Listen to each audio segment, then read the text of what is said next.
I've spent the last few weeks talking about AI, to AI, challenging it. And this is what I've decided. I'm not walking away from AI. I'm just not going to give it center stage anymore. I just want to step back for a bit. How do you make sense of something that no one truly understands? You can't. And frankly, that wasn't the point of this AI series anyway. Me, an expert? Hardly. And even the people building this technology admit that very soon they might be on the outside looking in. Many believe that AI is still in its infancy, ready to explode to 10 times, maybe 100 times or more its current capabilities. But here's why I still think that this series has and will continue to have value. AI, this little dot that I've been looking at and speaking to in the past few weeks, asks something of us to either adapt or get left behind.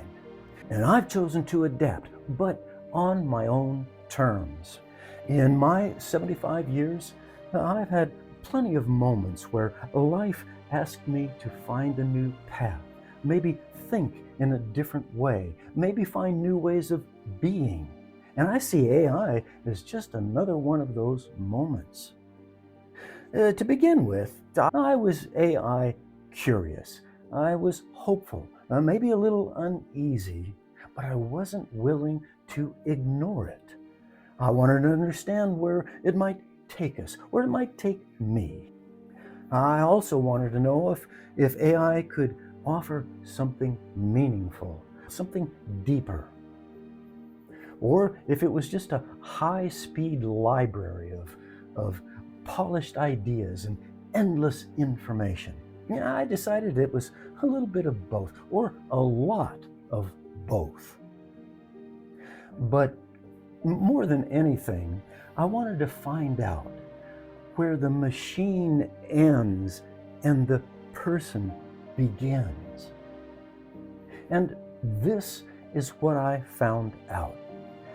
There just is no inherent wisdom. What AI does is it echoes us. We bring the truth, the value, and the soul. It simply reflects back to us what we offer.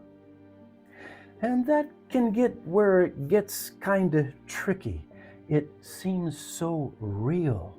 We start feeling that there's something or someone there. But there's actually no one home. And if we're not careful, we can start handing over something we should never give away. Our own thinking, our own judgment, our own agency. And we don't want to do that. Something big is coming. You can feel it. And maybe not tomorrow, but it's coming. A shift in how we live, how we work, and maybe even how we define ourselves. And yes, there will be disruption, maybe more than we've seen in a long, long time. But, we humans have been there before, a different time, different tools, but the same basic challenge. Either we adapt or we don't. And this time is just no different. We can't control where the technology goes, but we can control how we meet it. Our future may be automated, but we don't have to be. And maybe that's the real choice right in front of us. Not whether AI gets bigger, but whether we stay grounded in who and what we are. Now, I see the world as moving fast, maybe faster than we're even ready for. And I've made my decision.